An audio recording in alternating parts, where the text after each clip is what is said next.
성경 말씀 같이 보겠습니다. 오늘 말씀은 누가복음 12장 13절에서 21절입니다.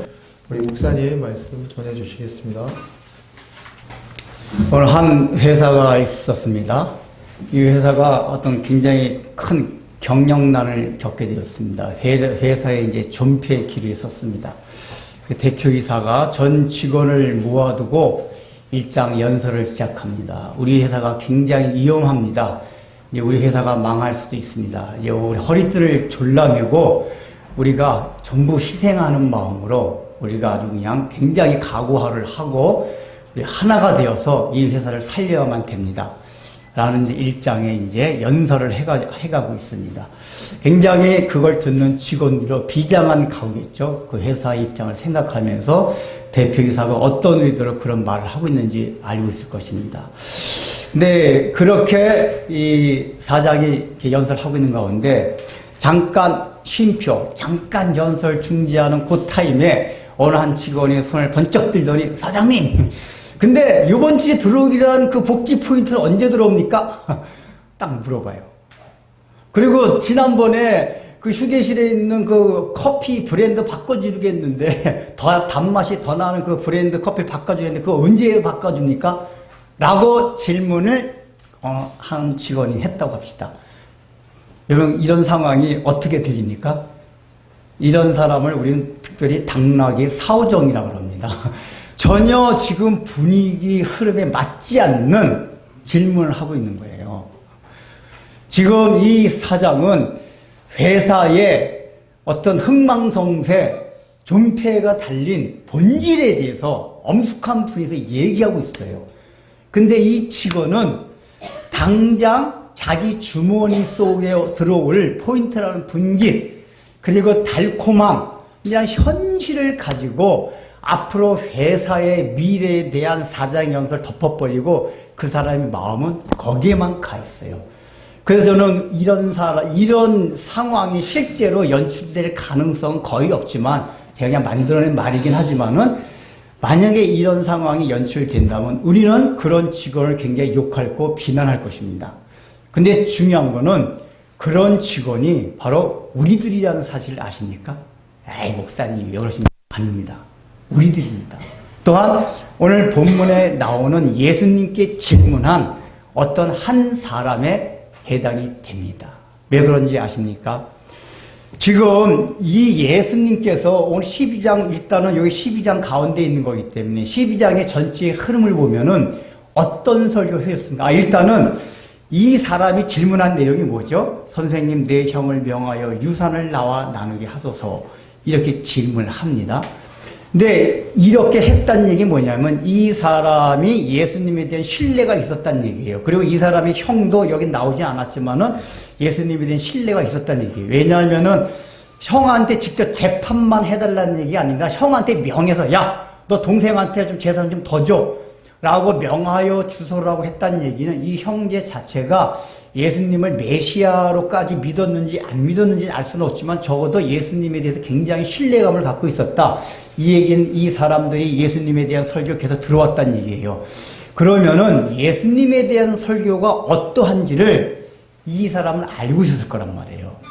우리가 12장만 놓고 보더라도 예수님의 설교 어떤 설교였죠? 외식하지 마라. 하나님을 두려워해라. 인간을 의식하지 말라. 외식하지 않는 거는 하나님 앞에서 많은 사람들 앞에서 나를 시인하는 것이다. 나를 시인하는 건 적색승교다. 목숨을 내놔야 되는 것이다. 희생하는 것이다.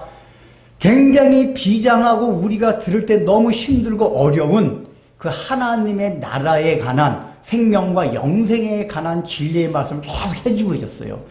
그럼 계속 그런 소리를 들으면은 어떤 반응이 정상적인 반응입니까? 어찌할꼬 내가 잘못 살았구나. 내가 지금까지 너무나도 먹고 마신 데만 치중하고 저 하나님의 나라에 관한 일에는 관심이 없었구나 라고 잠깐 쉬는 시간이 있다면 주님, 그런데 주님께서 그 말씀을 이렇게 하셨는데 그 생명을 내놓고 주님을 시인한다는 거 구체적으로 내가 당장 뭘 그럼 실천해야 됩니까? 뭐 이런 식으로 주님께서 설교한 그 내용에 대해서 질문도 해야 된단 말이에요. 근데 지금 이 사람이 한 질문은 예수님이 지금 12장 전체에서 한 그 비장한 하나님의 나라, 지금 인류가 인류가 지금 지옥불에 가게 되는 존폐 위기에 달려서 회사와 마찬가지로 그 존폐 위기 속에서 어떻게 하면 인간이 살아갈 것인가, 인간이 영생을 얻을 것인가, 구원을 얻을 것인가, 어떻게 하면 하나님 나라가 들어갈 것인가에 대한 중체대한 그러한 말씀을 하고 계시는데, 이 그 설교를 계속 들으면서 마음밭이 아니라 마음 콩밭에가 있었어요. 계속 설교하면서도 형이 내 재산을, 형이 그거, 그렇지. 아마도 그 당시에 율법으로는 장자한테 동생들의 재산을 2배로 주기로 돼 있거든요. 근데 성경에 나와 있진 않지만 아마도 형이 2배 주지 않고 2.5배 가고 어떤 덧독금 가져라고 했든지, 아니면 동생이 욕심이 나가지고 형 율법에 그렇게 돼 있지만 형 원래 돈이 많았잖아. 많으니까 그냥 형 2배까지 갖지 말고 1.5배만 갖고 나 좀 줘. 나는 지금 돈이 하나도 없잖아. 쫄딱 다 망했잖아. 뭐 상황이 어떻게 됐든지 동생이 하여간 그런 욕을 했단 말이에요. 그러면 동생은 지금 이 질문했다는 얘기, 예수님 그 하나님 나라의 설교를 계속 들으면서 계속 내 재산, 내 재산, 계속 이것만 생각하고 있었다는 얘기예요. 뭐죠? 나의 현실적인 문제만을 생각하고 있었어요. 여러분, 지금 이 질문하는 사람의 상태가 우리들은 그렇지 않습니까? 제가 서두에서 우리들이 아까 그 회사 사장이 연설하는 가운데 당나귀가 사오정 같은 질문한 그 사람과 똑같다고 했어요. 우리들도 오늘날 얼마나 많은 설교를 들어왔습니까? 어떤 설교입니까? 특별히 진리백교 다니신 분들은 제가 설교를 현세에서 복받는 설교 한 적이 있습니까? 하나님 나라에 관한 거, 영생에 관한 거, 십자가의 속죄에 대한 거, 자기와 싸우고 자기를 부인하고 자기를 내려놓는 거, 이런 설교 얼마나 해왔어요. 그런 설교를 계속 들은 유목사님 저렇게 책상 쳐가면서 그냥 소리 바락바락거리면서 그렇게 설교할 때는 정말 하나님 나라가 있나 보다. 우리가 심판답게 설교할 거 의식하고 살아야겠구나. 우리가 회개해야겠구나. 좀 이런 생각 좀 하고 설교가 끝나면 질문도 목사님 그럼 내가 이런 상황 속에서 어떻게 회개를 합니까? 회개가 안 나오고 있는데요. 그런 질문 좀 해봐요. 카톡에다가. 근데 우리 마음은 계속해서 현실적으로 직장에서 어떻게 하면 승진할 것인가, 어떻게 하면 돈을 더 많이 벌 것인가, 어떻게 하면 내가 심리적으로 안정을 찾을 것인가, 어떻게 하면 내가 결혼을 더 잘 것인가, 어떻게 하면 더 좋은 직장을 얻을 것인가, 나의 이 현실 세계에서 얻을 분깃에만 관심이 있어요. 그래서 이런 설교가 사실은 제대로 들어오지 않아요. 여러분, 이런 설교가 꿀맛같이 답니까? 그러니까 사실은 예수님이 말한 이 사람의 상황이 오늘 한국교회 비춰보면은 굉장히 횡행하고 있어요. 제가 여러 번 설명드리는 거지만은 사람들이 하나님의 나라, 영생, 구원의 진리 이런 건 너무 따분하고 지루하게 생각해요. 여기서 질문한 이 사람도 예수님이 한 설교는 그냥 배경음악, 자기의 분깃을 얻기 위한 현실 문제를 해결하기 위한 배경음악 정도, 그래. 듣다가 결정적으로 난 주님께 이거를 질문하고 이걸 해결받아야지 하는 배경음악 정도로만 여기고 있어요. 근데 오늘날도 그렇단 말이에요. 맞아. 교회가 뭐 속죄도 중요하고 하나님의 나 다 중요한 건데, 필요한 얘기 해달라고, 제발. 그래서 우리 한국교회 강단에서 설교가 다 현실에 필요한 거. 꼭 그게 물질, 그 분깃이라는 게 물질, 건강 이런 것만을 말하는 게 아니에요. 내가 관리자가 되었으면 어떻게 해야지 관리자로 리더십을 발휘할 것인가. 목사님 그런 것 좀 설교해 주세요. 내가 인간관계 하는 데 있어서 어떤 처세술을 가져야지만 인간관계가 매끄럽게 돼갈 수 있습니까? 적어도 교회가 재물을 쌓아라 이런 설교를 안 하죠, 목사님들이. 그러나 그런 처세술, 인간이 살아가는 데 필요한 지혜들, 그런 심리적인 것들. 그래서 학생들한테 무슨 설교를 많이, 학생들한테 이런 속죄 얘기가 들어갑니까? 그러니까 많이 하는 설교 피전 설교예요. 제가 부목사 때 이제 그 교회 부임해가지고 이제 부임한 몇 달 뒤에 어떤 청년 교사가 찾아왔어요. 유 목사님 와서 처음에 설교했는데 막 힘들어 죽었대요. 뭔 얘기하는지 몰랐대요. 왜냐면은 그 전에 있던 부목사님은 우리 학생들하고 청년들한테 비전 설교 매주마다 해줬대요. 더구나 학생들한테 비전 설교 어느 정도 해줬냐. 시간 관리 해주는 것까지 설교 시간. 야, 어떻게 시간 관리하면 공부를 잘하고 그 시간 관리하는 게 너네들한테 나중에 20년, 30년 뒤에는 어떤 식으로 직장에서, 인생에서 효과가 나타낸 줄 아니? 그걸 구체적으로 이 목록을 작성해서 설교를 해줬대요. 그 학생들한테 그게 얼마나 리얼리티, 실제로 확 와닿겠어요. 너무 잘 들렸어요. 근데 유 목사님, 제가 와가지고, 저는 그때 기억을 못했는데, 목사님이 첫 설교가 비전을 버려라고 했대요. 그때 있던 부목사님 막 비전을 가져라, 막 꿈꿔라 이러는데, 목사님 오시자마자 모든 비전을 다 버려라. 그 설교를 하시더래요. 처음에 무지하게 당황스러웠대요. 아니, 뭔 소리야. 그리고 거전에 있던 부목사님뿐만 아니라 한국교회 목사님 설교 다 들어봐도 학생들, 청년들한테 막 비전 하는데 유 목사님 갑자기 오셔가지고 비전을 버리라니? 이해가 안 됐대요. 몇 개월 동안. 그리고 나서 몇 개월 뒤에부터 설교가 들어오기 시작하더래요. 여러분, 이게 한국교회가 실제로 강단이 그렇게 해서 타락이 돼요. 강단. 교회 타락이라는 거 여러분, 목회자가 윤리 도덕적으로 타락하는 게 본질이 아니에요. 강단이, 설교가 타락하는 거예요. 근데 설교의 타락은 누가 여러분 강단에서 나쁜 얘기 하는 사람이 어디 있어요? 하나님 나라가 아닌 현실 세계에서 필요를 공급해 줄 수 있는 설교를 하게 되면 그게 설교의 타락이다, 그 얘기란 말이에요. 그게 왜 그러냐? 이렇게 요청한 사람이 많아서 그래요. 그러니까 목회자도 교회를 성장시키려다 보면은, 교인들이 모의하려다 보면 설교 자꾸만 그렇게 해야 돼요. 귀에 쏙쏙 들어오게 된단 말이에요. 그러면 리얼리티한, 거듭나지 않아도, 그렇지. 오늘 진리백교에 나오고 있는 여러분들은 그래도 다른 교회에 비해서 이런 설교를 많이 들어봤잖아요. 이런 설교를 들으면, 목사님 맨날 우리 죄인이라고 하는데 나는 왜 죄인이라고 느껴지지 않지? 하나님, 정말 내가 왜 죄인입니까?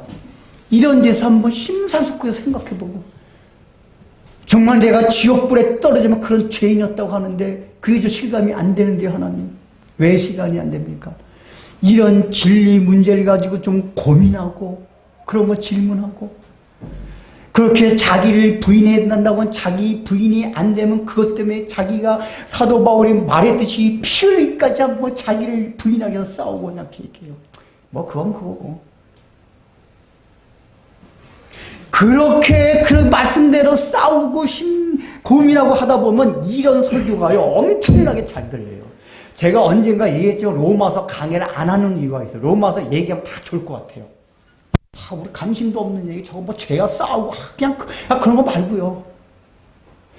죄와 막 싸워본 사람들은 그 죄와 싸움 과정을 설교 딱 하면, 막 이게 확 들려요. 근데 죄와 싸워보질 않으니까, 저 우리가 따분히 죽겠네. 하늘 구름 둥둥 떠다니, 뭔 얘기야? 우리가 다 이런 설교를 들으면서도 마음에 콩밭에가 있어 그렇단 말이에요. 그래서 일단은 우리가 서두에서부터 이 질문 자체에서부터 주님께서 성경에서 우리에게 주시고자 하는 메시지를 우리가 읽어내야 된단 말이에요. 우리가 어떤 태도로, 자세로 하나님의 말씀을 대하고 있는가. 하나님의 말씀은 하나님 나라 구원 영생. 여기 예수님의 반응을 보면 그러니? 그럼 내가 재판해줄게 라고 말씀하셨습니까? 아니에요. 단칼에 거절하세요. 이 사람아, 누가 나보고 너의 재판장으로 삼으라고 했더니 라고 얘기했습니다. 이 얘기는 뭐냐? 지금 예수님께서는 이 사람이 한 질문에 대해서 사실 책망하시는 거예요. 이 얘기는 일단 뭐냐? 이 사람이 갖고 있던 예수님의 설교를 통해서, 예수님을 통해서 현실적인 문제를 해결하고 했던 자세 자체가 잘못되어 있었다, 그 얘기란 말이에요. 그러면은 우리에게 이런 의미 들어가요. 그럼 목사님, 하나님은 우리의 현실에 전혀 관심이 없는 분입니까? 그렇습니까? 아니에요. 성경 전체적인 원리를 볼 때 하나님은 우리의 삶 전체에 대해서 깊은 관심을 갖고 계세요. 근데 이 얘기가 뭐냐? 조금 전에 말씀을 드렸듯이 원래 유대인의 율법에는 장자가 2배 갖고 동생은 이제 그렇게 3분의 1만 갖기로 돼 있고 또 많은 랍비들이 그거에 구체적인 상황들이 일어날 걸 이렇게 전제해가지고 구체적인 법령들 그게 탈무드라고 있잖아요. 많이 만들어냈어요. 그게 랍비들이 굉장히 지혜롭게 머리를 짜내서 만들어낸 것들이란 말이에요. 그래서 대부분 그렇게 랍비들이 해놓은 것들을 가지고 하다 보면은 모든 문제가 해결이 돼요. 근데 이 사람이 지나치게 한 거란 말이에요. 그러니까 이 얘기가 뭐냐면 이미 그런 문제들은 너희 성경에도 그렇게 돼 있고 또 너희 랍비들이 구체적으로 이게 지침서를 많이 만들어 놓지 않았느냐? 그대로만 해도 해결이 가능하다 그 얘기예요. 이 얘기를 확장하고 오늘날에 적용하면 무슨 얘기냐?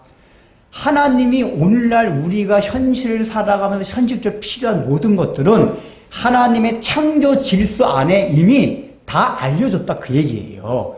예를 들면 사업을 하는 사람이 하나님 제발 좀 사업을 잘 되게 해주세요. 이렇게 기도하고 요구만 하면 되느냐? 아니란 말이에요. 사업을 하는 사람은 시장 조사를 해야 되고 마케팅 관리를 굉장히 연구를 해야 되고 어떻게 하면 많이 파느냐 또 이런 물건이 이런 장소에 많이 팔 것이냐 여전 경영적인 여러 가지 그 원리와 그 개념들을 이해하고 그걸 다 생각하고 사업을 결정하는 거란 말이에요. 그러니까 이 얘기 뭐냐 그런 걸 잘 생각하고 해야지만이 사업에 성공할 수가 있는 거예요. 그러니까 하나님이 창조 질서를 그렇게 만들어놨어요. 학생들은 하나님 앞에 제발 공부 좀 잘하게 1등하게 아니에요. 공부라는 건 자기가 책상에 꾸준히 앉아서 집중해서 해야지만 공부를 잘할 수 있도록 창조하실 때 그렇게 만들어 놓으셨단 말이에요. 그러니까 이미 우리가 현실적인 문제들은 실제적으로 이 구원에 관한 진리가 아니고서 일반적으로 있는 창조 질서, 그래서 창조 질서 가운데 많은 인간 학자들이 그 원리를 발견했어요. 그게 사회학, 자연, 인문학 그런 학문 속에 다 있단 말이에요. 그래서 사람들의 처세술을 낼 때 심리학이라는 게 심리학이라는 일반 학문을 통해서도 하나님이 다 알려줬어요. 야, 그렇게 사람을 낼 때 심리가 그런 걸로 오니까 남자의 심리 이렇고 여자의 심리는 이렇고 부부 10개명 가지고 설교 시간 하지 말고 그런 건 이미 다 있어. 그렇게만 해도 돼. 즉 현실적인 문제는 이미 창조 질서에 담아놨기 때문에 그런 걸 통해서 일단은 해결해 나가라 그 얘기예요. 그러니까 하나님의 관심이 없으신 게 아니라 관심이 있으신데 그 해결 방책은 1차적으로 구원에 관한 진리 이외에 일반적인 이걸 일반 은총의 영역이라고 하잖아요. 뭐 신학적인 용어로는 일반 은총 영역 안에 다 하나님께서 알려놨다 그 얘기예요. 그 열심히 공부하고 그거 해결해 보도록 하라 그 얘기예요. 물론 그거 가지고 안 되는 것들이 있어요. 근데 그거는 오늘 본문에 해당되는 건 아니지만 궁극적으로는 구원에 관한 하나님의 나라에 관한 진리를 알고 그걸 체득하게 되면은 이게 사실은 실제적으로도 해결되게끔 돼 있어요. 이게. 그건 또 다른 문제긴 하지만. 그러나 1차적으로는 하나님께서 이 무관심해서가 아닙니다. 현실 문제가. 관심이 있으세요.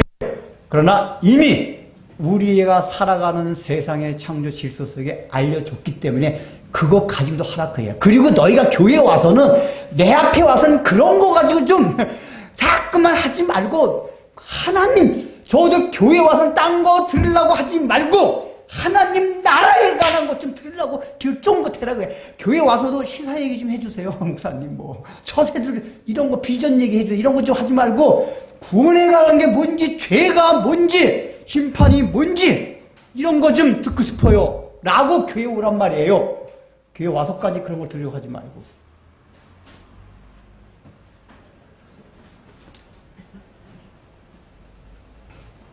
네, 지금 이 시작이 그렇게 시작이 돼요. 그러면서 예수님이 이제 너희가 나의 재판장이냐? 나 재판장 아니야. 라고 말씀하시면서 15절에 뭐라고 얘기하죠? 그들에게 이르시되 이 얘기 뭐냐? 질문한 그 사람만 해당되는 게 아니라 지금 주변에서 예수님의 설교를 듣고 모든 사람들에게 다 해당이 된다. 이 얘기 뭐냐? 이 질문은 이 사람이 했지만은 이 질문한 내용이 이 사람한테만 해당되는 게 아니라 모든 너희들에게 다 해당되는 거다. 그 얘기예요. 이게. 그러니까 우리 언뜻 보면 이 사람은 탐욕이 많은 사람인가 보다. 이게 그냥 주어진 거에 적당히 그냥 만족할 줄 알아야지 형껏 더 뺏으려고 그러냐. 저 탐욕이 많은 놈이다라고 생각할 수 있겠지만 그게 아니라 여기 앉아있는 모든 너희들 다 이 사람과 똑같다 그 얘기예요. 그렇게 규정하시고서 뭐라고 처음에 말씀하십니까? 탐욕을 물리치라고 해요. 탐심을 물리치라. 그러니까 이 사람이 갖고 있던 마음의 자세를 한마디로 하면 뭐다? 탐심이다 그 얘기예요. 그러니까 우리는 이제 탐심하면 일반적으로 갖고 있는 개념 알고 있잖아요. 욕심을 좀 지나치게 많이 부리는 거. 여긴 재물이니까 재물에 대한 욕심을 더 많이 부리는 거. 그러니까 제가 늘 설교할 때마다 이 본문 가지고 목사님이 어떻게 설교하셨나 다 마음에 안 들어요. 전부 설교가 도덕적인 설교예요. 그러니까 사람이 너무 욕심 부리지 말고, 그 재물에 대해서 너무 욕심 부리지 말고, 적당한 선에서 자족하며 살아가. 자, 막 이런 류의 설교예요. 이거 다 본문을 잘못 보고 있는 거예요. 제가 늘 얘기하는 거지만 그게 나쁜 얘기가 아니라 좋은 얘기인데, 본문이 말하고자 하는 예수님의 의도가 아니란 말이에요. 이거는 좀 재물에 더 욕심내지 말고, 덜 욕심내고, 적당한 선에서 그게 아니에요. 그러니까 탐심도 우리가 일반적으로 생각하는 탐심의 정의는 그거란 말이에요. 더 많은 욕심을 부리는 거. 그걸 탐욕이라고 하잖아요. 근데 늘 하는 얘기지만 성경에서 어떤 용어를 쓸 때는 똑같은 용어긴 한데 일반적으로 세상에서 말하는 개념과 다 달라요. 우리가 12장에서 계속 외식에 대한 개념도 다 달랐잖아요. 그런 식으로 탐심도 우리가 흔히 생각하듯이 이게 더 많은 욕심, 그냥 막 그 돼지 새끼 같이 그냥 저희 아버지 그래 먹을 것만 사형제인데 좀 많이 먹으라면 이 돼지 새끼 같이 탐욕 좀 부리지 말라고 뭐 그런 얘기 잘하셨거든요. 돼지 새끼 탐욕. 똑같이 나눠 먹어야지 조금 더 먹으려고 그냥 탐욕 덩어리 막 돼지 새끼라고 이제. 물론 그것도 탐욕의 한 종류긴 한데 지금 예수님이 말씀하신 탐심은 그게 아니에요. 뭐냐 그럼? 첫 번째 탐욕의 정의가 뭐냐? 지금 이 사람의 시작이 뭐라 그랬죠? 예수님이 설교를 한 이 흐름과는 상관없는 동떨어진 콩밭에가 있는 마음의 상태를 표현했잖아요. 이게 뭐죠? 하나님 나라의 진리, 구원, 영생, 이게 사실 눈에 안 보여요. 우리 이 가시적인 눈에 안 보인단 말이에요. 여기에 관심이 없고 오직 보이는 현실 세계, 물질만을 말하는 거 아니에요. 이게 물질은 현실 세계의 한 종류예요. 보이는 가시적인 이 육안으로 보이는 현실 세계에 우리의 초점과 시선이 머물고 있는 상태, 그게 탐심이다 그 얘기예요. 예수님의 첫 번째, 이 사람의 전체적인 상태가 뭐죠? 예수님의 설교 가운데서 하나님의 나라, 영생, 구원 이런 거 너무 추상적이고 관념적, 그거 눈에 보이지도 않는 거, 당장 내가 이 현실 세계에 살아 필요한 거 달라니까요 라는 그 마음의 상태가 탐심이다 그 얘기예요. 이해되세요? 그게 첫 번째 탐심이에요. 하나님의 나라 구원의 진리가 아닌 현실 세계에 우리의 마음과 시선을 맞춰놓는 거, 이게 첫 번째 탐심이에요. 그 다음에 두 번째 중요한 탐심이 본문에 나와요. 예수님께서 이 말씀을 하시고 나서 한 비유를 드시잖아요. 이 비유를 우리가 너무 잘 알고 있는 비유입니다. 한 부자의 비유, 어리석은 부자의 이야기라고 잘 알려져 있는 얘기예요. 내용이 뭐죠? 한 부자가 있었는데 그 해에 풍성하게 곡식이 소출이 됐어요. 그러니까 이 사람이 이 곡식을 어디에다가 보관할까? 그래서 그게 근심걱정 돼가지고 내 창고를 고가 더 많이 지어가지고 거기다 보관하자. 이럴 때 하나님이 그리고 나서는 그 보관하고 딱 생각만 하고 나서는 그리고 내 영혼아 이제 쉬고 먹고 마시고 평안히 즐기자 할 그때에 하나님께서 이르기를 이놈아 내 영혼을 오늘 내가 부르니 하면 그것이 무슨 소용이 있겠느냐 라는 것이 이 비유의 이야기예요. 그런데 여러분 이 비유의 이야기를 자세히 읽어보면 계속 반복되는 단어가 있어요. 무슨 단어죠? 내가, 내 곡간, 내 곡식, 내 물건, 내 영혼, 내가. 이 6번씩이나 나와요. 이 짧은 본문 안에. 예수님이 의도적으로 이 설정을 이 이해를 할 때 그렇게 해놓으신 거예요. 이게 뭐냐. 지금 이 부자 이야기 비유는 이 사람, 듣고 있는 사람들을 빗대서 그게 여기 내가 비유해서 말하고 있는 이 부자가 너희들이다 하는 걸 얘기해 주려고 비유를 드는 건데, 이 부자의 상태를 예수님께 어떻게 표현하시냐면, 가장 첫 번째 상태가, 내가, 내 곡식, 내 곡간, 내 물건, 내 마지막 내 영혼. 내가. 이 얘기는 뭐죠? 이 사람은 자기 중심성 안에 갇혀있는, 자라는 감옥 안에 갇혀있는 사람이었어요. 즉, 여러분 이 비유를 보면 예수님께서 재물이 많은 것 자체를 책망하시는 거 같습니까? 그렇게 아닌 것 같습니까? 이 비유를 보면은 재물이 단순하게 많다, 적다를 가지고 책망하시는 게 아니에요. 잘 보세요, 비유. 이제 조금 이따 계속 설명하겠지만은, 이 한 부자의 비유가 재산이 많기 때문에 예수님이 이 사람 어리석다고 한 게 아니에요. 그렇죠. 언뜻만 봐도 그래요. 즉, 더 많은 재산, 이 자체가 지금 예수님이 말하고자 하는 초점이 아니라는 거예요. 이 부자가 갖고 있던 마음의 상태, 내가. 나 중심성. 이게 바로 탐심이다, 그 얘기예요. 아까 첫 번째 뭐라고 했죠? 구원과 하나님 나라에 관한 진리가 아닌 이 보이는 가시 현실 세계와 온 마음과 시선을 두는 것. 이게 첫 번째 탐심정이라면, 두 번째 탐심정이 중요한 게 뭐냐? 하나님 자리에, 원래 우리의 중심, 삶의 중심, 마음의 중심에 하나님이 놓여 있어야 돼요. 근데 놓여야 될 하나님 자리에 누가 들어와 있다고요? 내가 들어와 있는 거예요. 자아가 들어와 있는 거예요. 이게 탐심의 본질이란 말이에요. 탐심의 본질은 하나님이 앉으셔야 될 자리, 내 마음 중심 자리에, 내 삶의 중심에 하나님이 계시지 않고 내가 들어앉아 있는 것. 이게 탐심의 본질이란 말이에요. 그러니까 세상이 말하는 탐심과 달라요. 이해되세요? 제가 설교하려면 이게 너무 다른 걸 설명하려다 보니까 힘들어요. 국어선지 어려운 게 아닌데 전혀 듣지 못한 착각 개념을 설명하고 설명도 많아지고. 자, 탐심 두 가지 시작. 첫 번째, 현실에 관심이 있어요. 보이지 않는 하나님의, 왜냐하면 하나님의 나라 당연히 안 보여요. 하나님의 나라가 아닌 이 땅의 세계, 현시의 세계만 관심과 초점 시설 머무는 것. 두 번째 탐심, 저기 뭐죠? 그렇죠. 하나님이 놓여야 될 내 마음 좌소에 내 자아가 들어앉아 있는 것. 이게 탐심이란 말이에요. 이걸 해야 돼요. 그래서 지금 예수님께서는 이거에서, 이 탐심에 대해서 얘기하는 거예요, 이 비유가. 그러니까 사실은 이 질문한 사람이 예수님께 그런 욕을 한 것도 이 탐심의 시작이 된 거예요. 이제 계속 살펴보겠지만. 자, 그러면은 이렇게 이 탐심이 있어서 이 질문을 한 거란 말이에요. 이 사람이 현실적인 문제만 관심이 있어요. 하나님 관심이 있어요.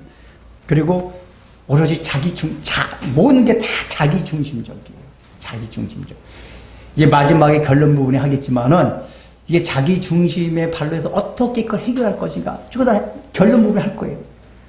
근데 이 비유 가운데 이 부자가 어떻게 하고 있냐? 착각을 하고 있다는 걸 예수님께 말씀하세요. 이 얘기 뭐냐? 탐심이라는 그 증상을 가지고 살아가게 되면은 그 결과, 현상이 나타나는데 가장 큰 현상이 뭐냐?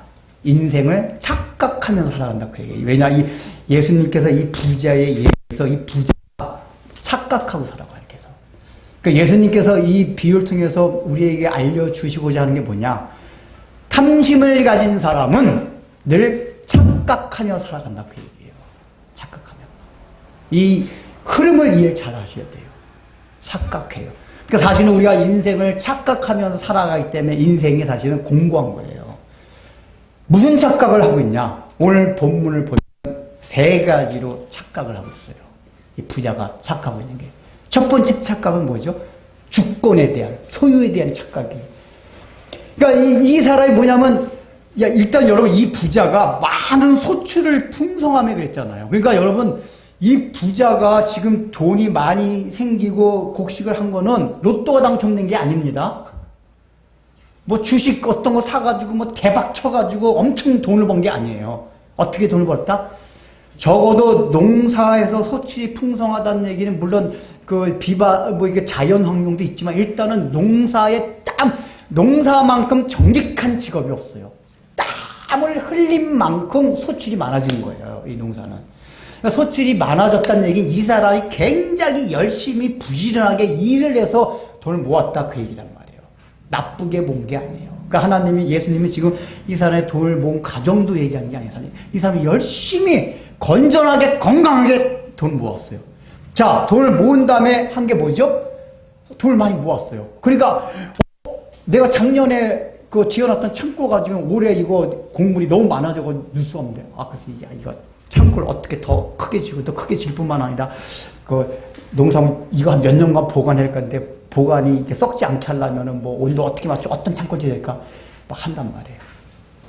이거 나쁜 겁니까? 오늘날 이거 농경사회에서 얘기고 이걸 자본주의적 이걸 적용한다면 돈을 많이 벌었어요.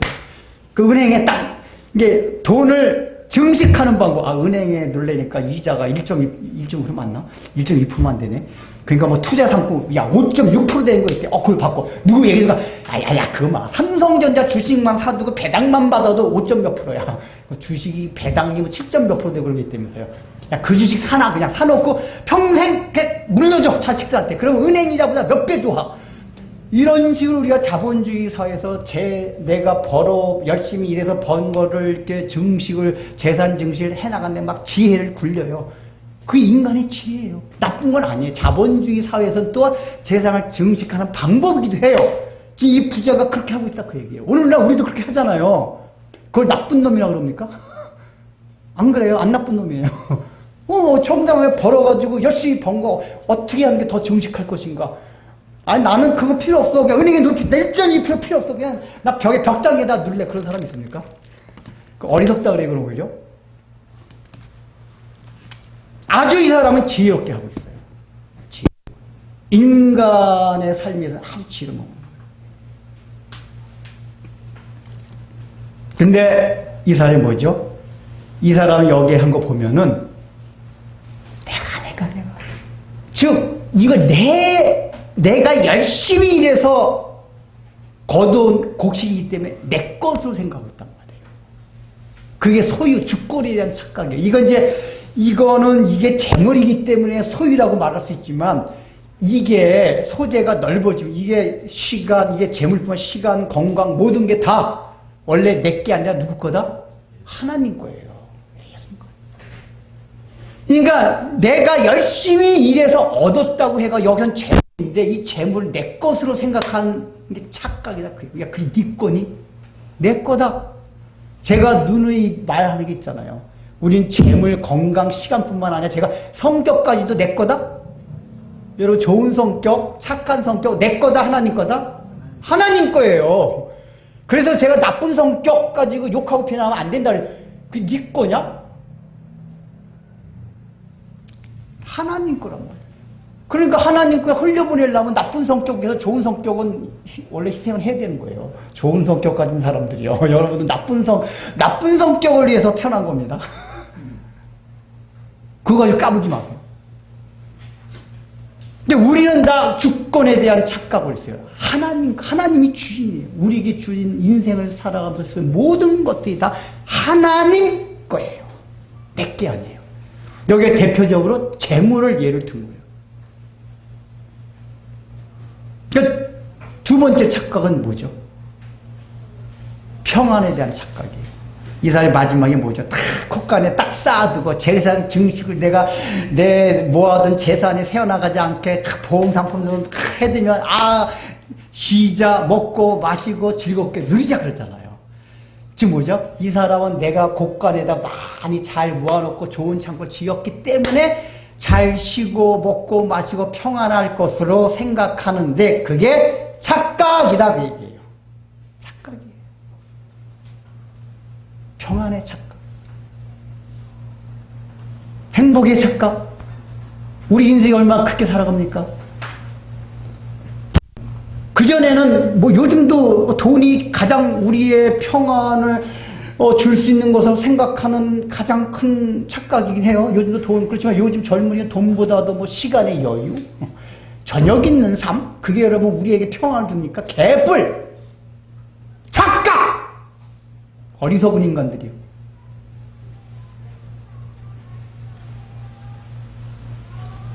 돈, 여유 있는 시간, 뭐 좋은 여행, 맛있는 거 먹는 거, 좋은 차, 좋은 집, 예쁜 아내, 잘난 남자. 우린 이게 우리를 인생을 평안하게 잘 쉬게 하고 행복을 줄 것으로 생각하는데 그게 착각이다 그 얘기란 말이에요. 왜 그거 믿으세요? 이거 안 믿는 사람은 당연히 그런 착각을 하면서 살아가요. 근데 믿는다고 하는 우리들도 왜 그런 착각을 하면서 살아가냐 그 얘기예요. 그게 탐심이 있어서 그래요. 여러분 진짜 우리가 하나님 나라의 진리, 거기에 대한 진리에 골몰하게 되잖아요. 이게 먹고 마시기 중요하지 않다니까요. 그 제가 조금 경험해봐서 알아요. 제가 가끔가다 얘기하는 건데 제가 굉장히 인생 가운데 너무너무 행복하게 기억될 때가 언제인지 아세요? 맨날 교과도 하고 밤에 산에 가서 기도. 그때는 누가 나 같은 남자한테 시집 오겠냐라고 생각해 결혼도 아예 안 할 생각 했을 때예요. 하루 종일 노가다 하고 와서 산에 기도하고 먹는 건 라면이나 짜장면만 먹고 근데 너무너무 행복했어요. 왜냐? 그때만큼 제가 하나님의 나라에 관한 그 염원을 가지고 살았던 적이 없었어요. 제가 지금도 하나님, 그때는 정말 제 하나님 나라, 구원의 진리, 그 하나님의 형상을 닮아가는 거, 이런 테마 온통 저의 관심사가 있었어요. 그러니까 돈을 뭐 좀 적게 뭐 덜겨보고, 무슨 이 건강, 하다못해 참 오늘 막 감기가 걸려서 일 나가도 오늘 죽은 천국, 너무너무 좋아요. 병에 걸려도 좋아요. 죽으면 천국. 얼마나요? 야, 커튼물! 야, 제가 그때 그런 적이 있었거든요. 이렇게 막 몸살이 걸렸는데 미리 그랬잖아요. 저는 헌금을 일주일 다녀가지고 교회 싹 헌금하고 교통비만 싹 갖고 와요. 근데 월요일 아침 되면 막 몸이 펄펄 끓어요. 돈 안 벌면 전 못 먹어요. 돈이 하나도 없어서 아예. 나가야 돼요. 하나님, 일 나가야 됩니다. 일 나가다가 죽으면 천국. 그때 어떤 막 소망이 드냐면, 야, 내가 일 나갔다가 일하다가, 이 열이 펄펄 하다가 일하다가 죽으면은, 죽음이라는 그 커튼을 열어제치고 그 영광의 빛 주님의 세계로 들어갈 때 기분이 어떨까? 야, 이거 생각하니까 오늘 나가겠습니다. 나 죽으면 영광스러운 죽음의 영광의 세계로 들어가. 야, 그러니까 후딱 나버리더라고요. 또 그렇게 일하다가 몸살이 달아나 버렸어요. 펄펄 나다. 원래 펄펄 나던 열이 노가다 하면 더 심해져야 되는데 나와버렸어요. 왜 제가 볼 때 이게 일반 건강학설 생각하고 너무 기쁜 마음으로 일하다가 죽으면 천국, 죽음의 커튼 물려. 그런 즐거운 마음 때문에 그런가 봐요.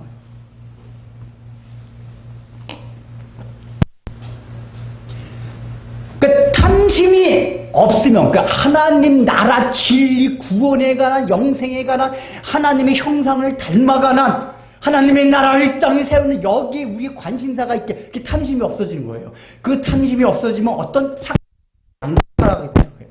여기 어떤 착각? 행복의 착각, 평안의 착각. 그게 우리로 평안을 주고 행복을 준다고 생각합니다.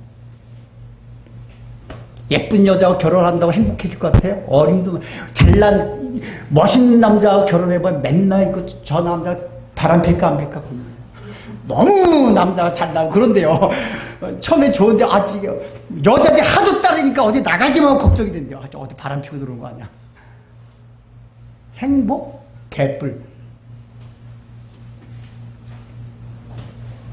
그리고 마지막에 세 번째 착각. 이게 첫 번째 착각, 두 번째 착각에 딱 마무리를 짓는 착각. 무슨 착각이죠? 시간에 대한 착각. 이 사람 이제 곡간을 지어놓고 거기다 지금 생각만 하는 거예요. 곡식 탁 들여놓으면 야, 이제 내가 평안히 먹고 마시자. 이제는 쉬고 먹고 마시고 누리자. 딱 생각하고 즐거워하고 있는데 하나님께서 뭐라고 그러죠? 20절을 읽어보겠습니다. 하나님 20절 시작.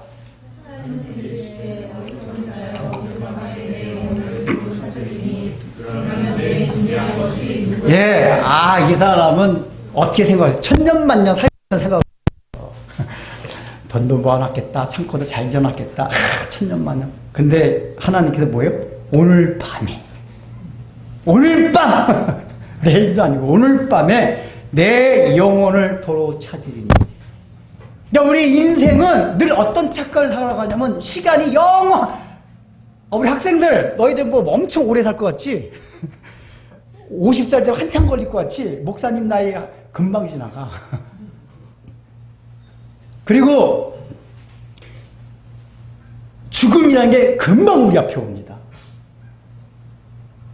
그러니까 그럼에도 불구하고 인생이 참 어리석은 게 시간이 굉장히 오래 있을 것처럼 생각을 해요.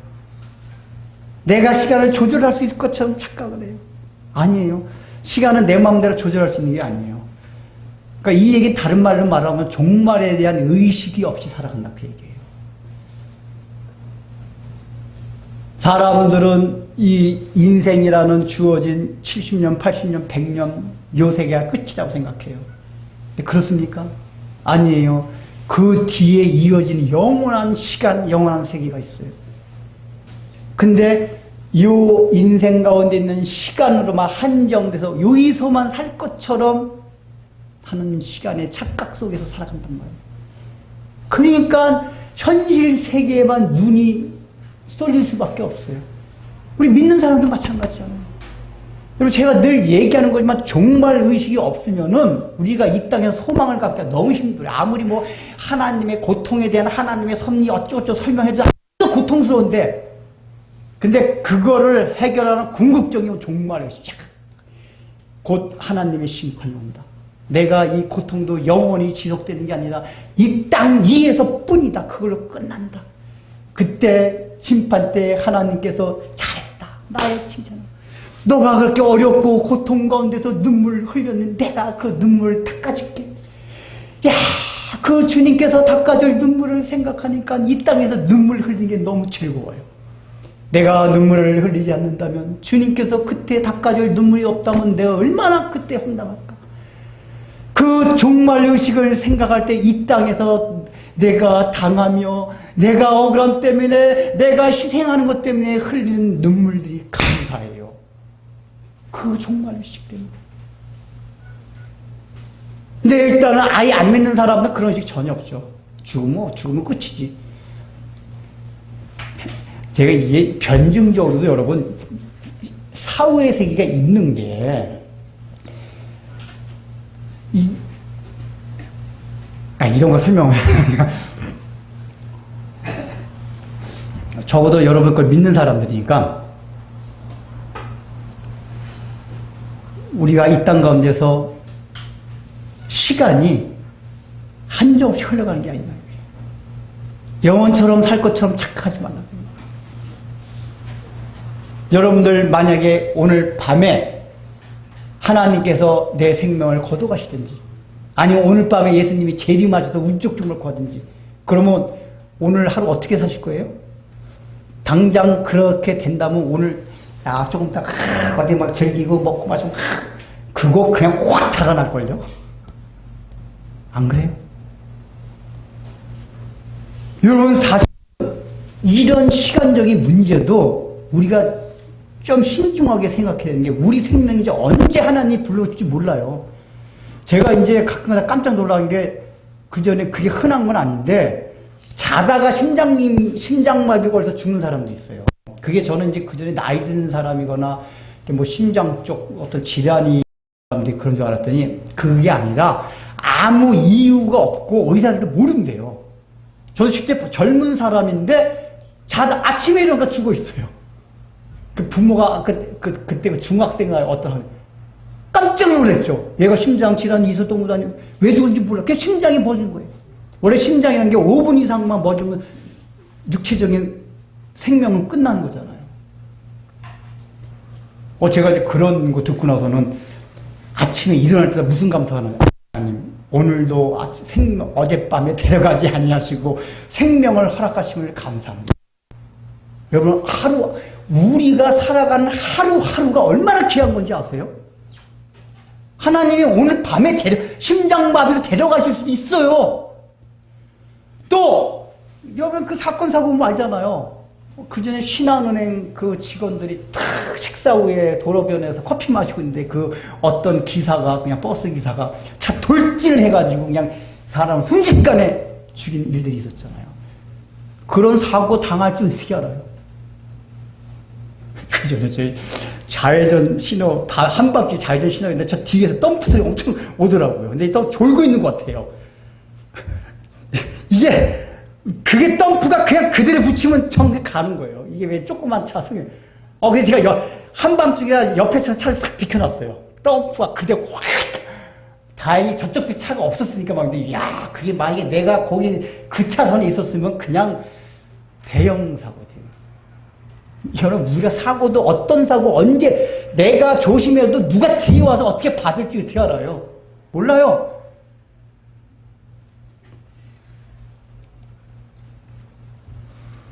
이 마지막에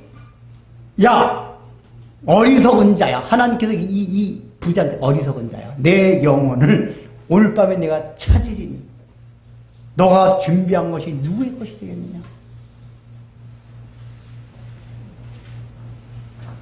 이런 시간에 대한 착각 속에서 살아가는 적에 하나님께서 말씀하신 결론일 거예요. 어리석은 자다.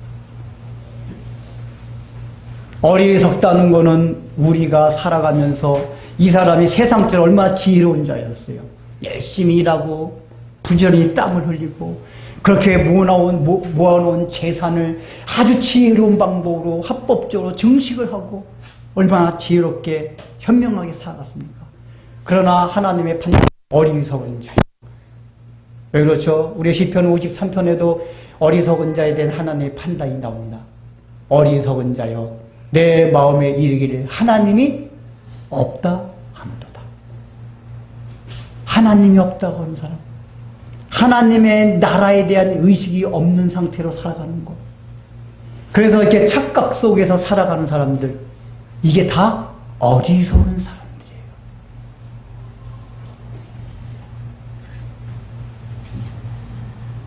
여러분, 우리는 이 한 부자의 착각을 보면서 우리들도 이런 착각을 하고 살아가고 있지 않는지 한번 살펴보세요. 우린 분명히 예수를 믿어요. 주님의 심판도 믿고 종말의식도 갖고 있어요. 우리가 살아가는 이 세상이 천년만년 되지 않는다는 걸 잘 알고 있어요. 그럼에도 불구하고 우리는 이 부자와 같은 세 가지 착각 속에서 살아가고 있지 않나 봐요. 그러기 위해서 뭘 해야죠? 탐심을 물리쳐야 돼요. 탐심을 물리치면 이 착각 속에 안 살아가요. 아까 탐심이 뭐예요? 하나님 나라, 구원, 진리. 이런 얘기만큼 따분한 게 어디 있어요? 너무너무 따분해요. 속죄, 죄와 싸우는 거, 이런 무시 따분하고 지루해요. 여러분이 현실적으로 그런 거에 대해서 달게 즐거울 수 있도록 기도해야 돼요. 성령님이 그렇게 해달라고. 그게 인간의 뜻대로 잘 안 돼요. 그게 재미가 있어야 돼요. 하나님 나라의 진리에 관한 것도 재밌어야 돼요. 저는 이제 그 전에 그 진리 얘기할 때 이게 말씀을 좋아하고 그러는 거는 이게 나이 드신 분들은 지적 수준이 낮으니까 이게 그러니까 너무나 이게 막 지적 뭔가 연구하고 그런 측면에서 그런 면이 있어가지고 이런 거 강요하는 게 안 좋지 않을까 이제 이런 생각을 했었는데 부목사 때 느낀 게 뭐냐면 이제 성경대학을 제가 이제 한번 열면서 담임 목사님 허락 받고 구약 성경 율법서를 강론하면서 성막 우리가 출애굽기 성막이 나오잖아요.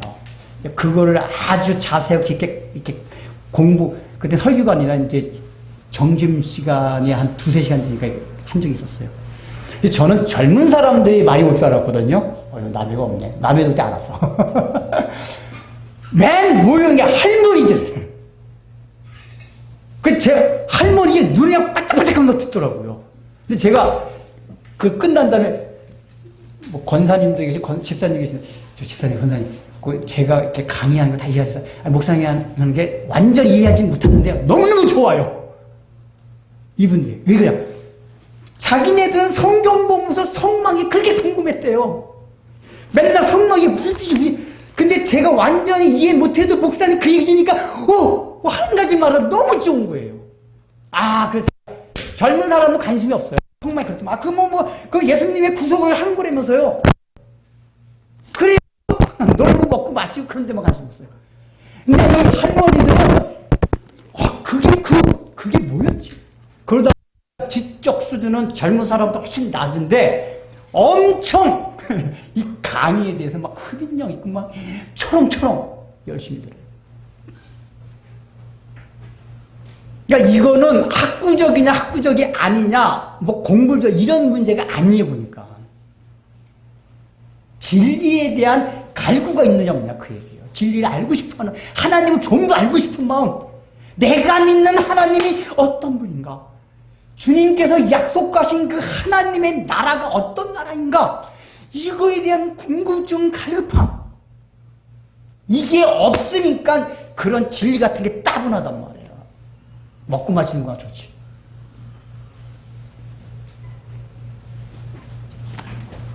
그거서부터 탐심을 물리치는 첫 번째 길이 되는 거예요. 그래서 그렇게 탐심을 물리치면 어떻게 된다?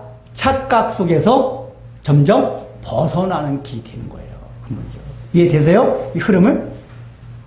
그러면서 마지막에 예수님께서 결론을 주십니다. 21절 같이 읽어보겠습니다. 시작.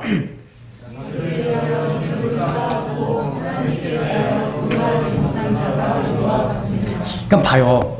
이것도 단순하게 이 예수님이 오늘 13절부터 하신 내용이 너 재물이 많으냐가 책망하신 게 아니잖아요. 뭐라고 하죠? 자기를 위하여 재물을 쌓아두고, 이걸 책망하시는 거예요. 그러니까 이 사람이 재물 쌓는 것 자체가 잘못이 아니라 뭐가 잘못이라고요? 자기를 위하여. 나. 자기를 위하여 재물 쌓아두고.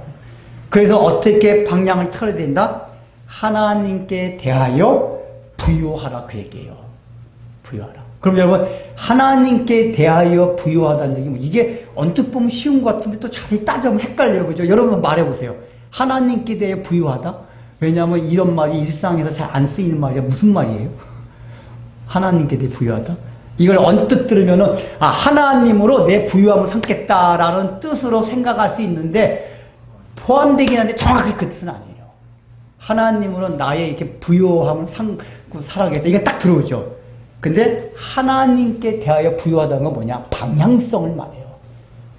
이 대하여라는 그 헬라어 전치사 그 방향, 하나님을 향하여 이런 거란 말이에요. 그러니까 하나님을 향하여 나에게 있는 모든 것이 풍성하게 충만하게 흘러가게 한다 그 얘기. 이해되세요? 하나님께 대해 부요하다는 얘기 뭐냐면은 방향이 나에서부터 하나님께로 방향을 맞춰가지고 내게 있는 모든 것들이 막 조금 흘러가기 아니라 충만하게 부유하게 풍성하게 막 흘러가게 하는 거란 말이에요. 이해되시죠? 이거 반대말, 여기 어리석은 부자 비유에서 이 어리석은 부자는 어떤 거에 대해서 부유한 자였겠습니까? 답이 재물에 대해서 부유한 자예요? 라고 얘기하면 오답이에요. 자기에게 부유한 자예요. 이 부자 재물에 대해서 부유한 자가 아니라 자기에 대하여 부유한 자였어요. 이해되시죠?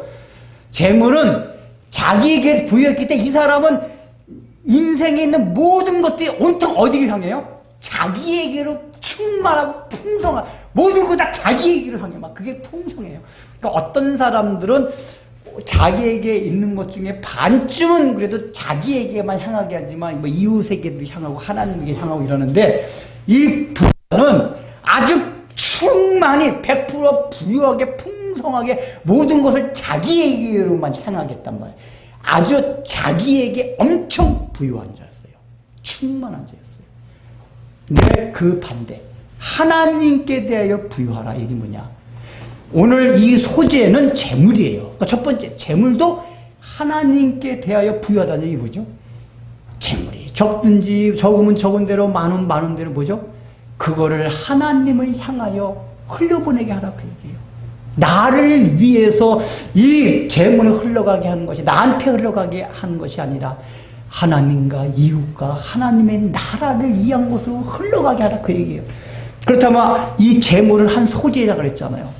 재물뿐만 아니라 우리에게 주신 시간, 건강, 좋은 인간관계, 좋은 성격, 우리에게 주신 모든 것들을 다 나는 재물만 흘러보내고 내 좋은 성격은 무슨 목사님 이상한 말씀하시네. 좋은 성격은 나쁜 새끼는 욕해야지. 나쁜 성격 저 새끼는 욕하고 살아야지. 좋은 성격을 내 내외에 나쁜 성격 위해서 내가 희생을 해야 돼? 이러면은 하나님께 대하여 20%만 부여한 거예요. 100% 부여하면 뭐죠? 재물, 건강, 인간관계, 시간, 좋은 성격, 기타 등등 지금 생각은 안 나죠? 모든 것들을 다 하나님께로 향하게 하는 게 하나님께 대해 완전히 부여한 거예요. 여러분 그러고 있습니까? 결국 이 예수님의 결론의 말씀은 뭐냐? 이거는 탐심을 갖지 않아야지 가능해진 것들이에요. 탐심 갖지 않아야지. 여러분 이 말씀 우리가 늘 얘기하는 대로 늘 설교 준비할 때마다 마음이 힘들고 부담이 돼요. 왜냐하면 우리가 인간의 본성이 참 안 맞아요. 우리가 누가 인생이라는 건 다 자기 중심적이에요. 기독교인들 보세요. 미국의 요새 이란 전쟁 때 그 국방장관 하는 얘기 들어봤어요? 미국의 국방장관? 그 사람이 보니까 독실한 크리스찬은 맞아요. 이게 하나님 믿는 사람 확실해요. 근데 그거 하는 거 들어봤어요? 예수 그리스도의 이름으로 예수의 능력으로 저들에게 자비를 베푸지 마시고 총알이 하나도 빗나가지 말고 다 죽여주시고 여러분 그게 예수를 믿는 제가 볼 때 그 사람은 예수를 엉터리 믿는 사람은 아니에요. 진짜 예수님 믿는 사람 맞아요. 근데 그 예수님의 능력을 가지고 어떻게 해요? 전부 자기 욕망을 추구하는 대로 다 사용해요, 예수님이요. 미국의 그 기독교인들의 실태를 보여주는 거예요. 미국의 보수 기독교인 실태, 우리나라와 똑같아요. 그 예수님의 능력, 나의 신앙, 이게 결국 뭐냐? 이 땅 현실 가운데서의 전부 자기에게로, 자기에게 속한 집단에게로 향하게 한단 말이에요. 오늘 그리스도는 다 그래요. 내게 아니라는 얘기예요. 우리는 우리에게 주어진 것들을 하나님께로 계속 방향해 하나님께로 가게 돼요. 주었습니까? 보내고. 주었습니까? 보내고. 주었습니까? 보내고. 그 돈을 열심히 많이 벌어도 돼요. 투자 잘 하십시오. 어디 엉뚱한 데 투자하지 말고. 제대로 그런 건 인간의, 그런 거 하나님한테 묻지 마세요. 하나님, 삼성전자를 사야 됩니까? SK, 하이엑스를 사야 됩니까? 이런 거 기도하지 마세요. 그건 인간의 지혜, 창조 질서 안에 다 있어. 앞으로 삼성이 실적이 더 좋으냐, SK 실적이 더 좋으냐, 뉴스를 보세요. 그런 거 기도하지 마시고. 뉴스를 보시고 경영 실적을 보세요. 그 부자가 지혜로운 방법을 가지고 어떤 게 더 일을 해가지고 어떤 게 배당이 더 많아요. 괜찮아요. 그런 거 다. 그렇습니다. 우리 중세시에는 그런 것조차도 다 금기시켰었어요. 은행업도 못하겠어요. 은행 다니 다 죄악이었어요. 칼빈이 이제 그걸 다 해지켰는데. 그러나 뭐죠? 그렇게 번 거를 어떻게 흘려보내냐 그 얘기예요. 그걸 나에게 보내냐? 내 식구? 그러니까 내 식구, 내가 속한 집단, 이게 다 자기를 향하는 거예요. 자기에게 부여한 죄. 그러나 우리는 그게 아니라 나를 벗어난 하나님께로 향하게 한다면, 여러분 하나님은 지금 눈에 보이시지 않잖아요. 결국은 하나님께로 우리가 부여한다는 얘기는 하나님이 사랑하시는 모든 이웃들에게 이걸 흘려보내는 거예요. 이게 오늘 한 어리석은 부자의 비를 통해서 예수님께서 우리에게 알려주시는 것입니다. 여러분들도 이렇게 하나님께 대하여 부유한 삶을 살아감으로써 여러분 삶이 진정으로 행복하고 평안하고 그리스도 안에서 충만한 그런 삶이 되시길 주의로 축원합니다. 우리 모두 하나님의 사랑하심과 하나님의 뜻하신 바를 믿고 신뢰하며 받들며 살겠습니다. 자기를 위하여 재물을 쌓아두고 하나님께 대하여 부요하지 못한 자가 되지 않겠습니다. 그 믿음의 각오와 결단으로 하나님께 헌금합니다. 헌금의 의미와 뜻을 더하여 주시옵소서. 예수님의 이름으로 기도드립니다. 아멘. 이제도 우리 주 예수 그리스도의 은혜 허락하여 주심과 하나님의 지극하신 사랑과 성령의 말씀으로 은혜와 감화를 허락하여 주시니 어리석은 자의 착각을 다시 한번 기억하고 생각하며 주권의 착각, 평안과 행복의 착각, 시간의 착각 속에 나의 영혼과 마음과 삶의 자리를 내어주지 않기로 다짐하고 하나님께 향하여 부요한 자 되어질 것을 마음에 새기고 머리 숙인 진리의 빛교회 성도님들 삶과 신앙 위에 이제로부터 영원토록 함께 있을지어다.